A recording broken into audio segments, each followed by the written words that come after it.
We have more people visiting downtown Cleveland than ever in our history, up by 115%. So by land, by sea, by air, it's all happening within our city. So in the midst of all this, along comes a guy named Dan Gilbert. And Dan bought the Cavs in 2005. I was fortunate enough, I had come and joined the organization just not too long prior to that. And, you know, we had a terrific owner in Gordon Gunn, and Gordon's an amazing individual, and he had sold the team because, as you may know, Gordon has retinitis pigmentosa and was blind and really had started the foundation fighting blindness and wanted to devote the rest of his days to helping combat and fight blindness, and has been doing a terrific job with that foundation. But he wanted to find someone to pass the gavel to that would build on where the Cavs were and help take them to the next dimension. So, you know, for Dan, it's about money follows, it doesn't lead, and it's amazing. So you have Quicken Loans, which happens to own Quicken Loans. And now we have an amazing transformation. So we changed to the seats like you're sitting on here are dark wine color, which is much more inviting and warm. I can't tell you how many people said that it felt like a new arena when they walked in terms of the ambiance to feel with that. And we now have the largest scoreboard of any arena in the world, called Humongatron, the missing transformer. So there it is. You know, it's the only fire-breathing scoreboard in sports too. So I don't know if anybody remembers July 8th, 2014. No? Special day in our area's history. Well, we were fortunate enough to land the Republican National Convention, which, guess what? It's at our place. So we're living that every day right now, which is fun stuff. And but it is amazing because it's the second largest media event in the world. And, you know, from a region, I think everybody got together and said, let's make this happen. It's one thing to go out and try to get the Olympics, which is massive and is the largest media event in the world. But you probably have to spend about $2.5 to $3 billion in infrastructure and other things to compete across the board to be able to make it happen. Here, it's all sustainable with what we have.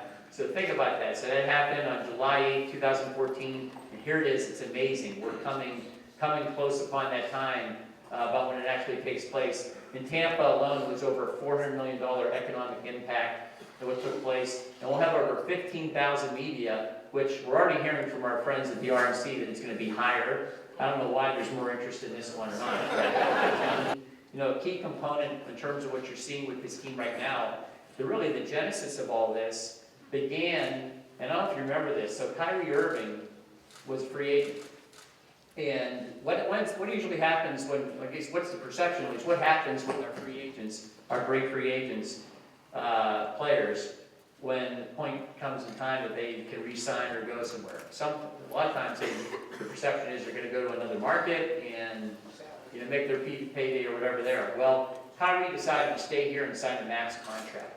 And why that was big, it signaled to the rest of the league, the entire league, that Cleveland was a destination for basketball. And here was somebody who, you know, he had been the MVP of the All-Star game, and one of the great young talents of the game. And he was gonna bet his future on staying here in Cleveland and being part of something big. So after that, you know, we had July 8th in 2014. Several days later, something else happened. Anybody want to guess? No? Good guess. So LeBron said he was coming home, right? So this all happened, bam, bam.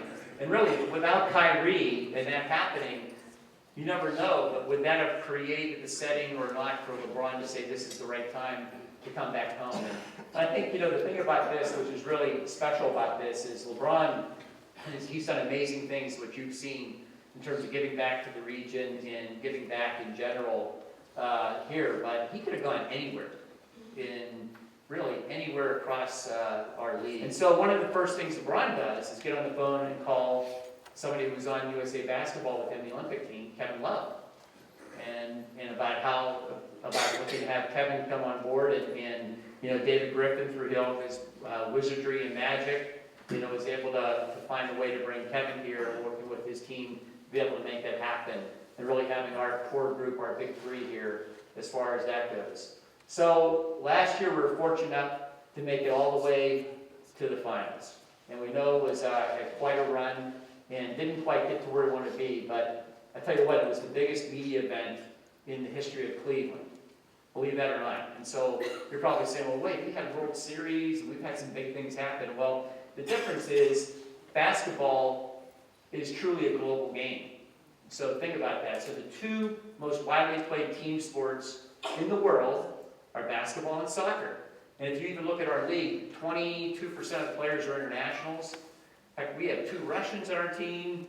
We have, we have 2 Australians on our team. Believe it or not, Kyrie was born in Australia, Matthew Dellavedova. There's a whole host of different internationals throughout the league with that. And again, in terms of putting in that overall spotlight. So when you look at the games that were on, so the finals themselves were watched by over 1 billion people each game, including over 100 million Chinese per game. And you know what? It's what they're seeing is this is being shown in 215 countries and territories in 47 different languages, and they're hearing and seeing about Cleveland as part of that. So when you think, I don't know if anybody can see this, if you can see this picture, anybody know which team this is? Manchester United. Reason I put Manchester United, they're the most well-known team brand in the world. Number 1 well-known team brand in the world. Most valuable franchise in the world too, by the way. But how many people would hear Manchester, England, if it wasn't for Manchester United? Same thing. Not as much, right? Not quite London. A working class city, but carrying that brand ambassadorship all across the world. And we're fortunate enough to have the same setting. So the Cavs have become a global brand. And so as we fast forward to now, we are truly at an amazing culmination point in terms of what's happened. So when you think of this amazing, dramatic point in time in this run-up we've had in terms of with our region, there's been the one thing about the RNC, what it's been is the great accelerant.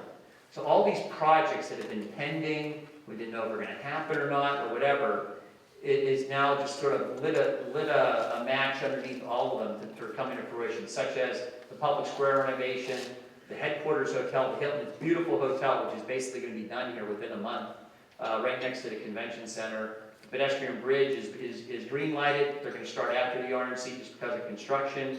Lakefront development's already commenced. And next to us, anybody familiar with that surface parking lot right next to the Q? That one before you go to East Parking Street? The East 4th Street, that is Bob Stark's development, which will start right after the RNC. That'll be a 48-story tower. So think of I always screw up the name of the building now, BP building / public square building, whatever, that big one right next to Key Tower. It used to be the BP building. It's basically the size of that. Next to it will be a 22-story tower connected by a hotel. And that's all happening right outside of our front door.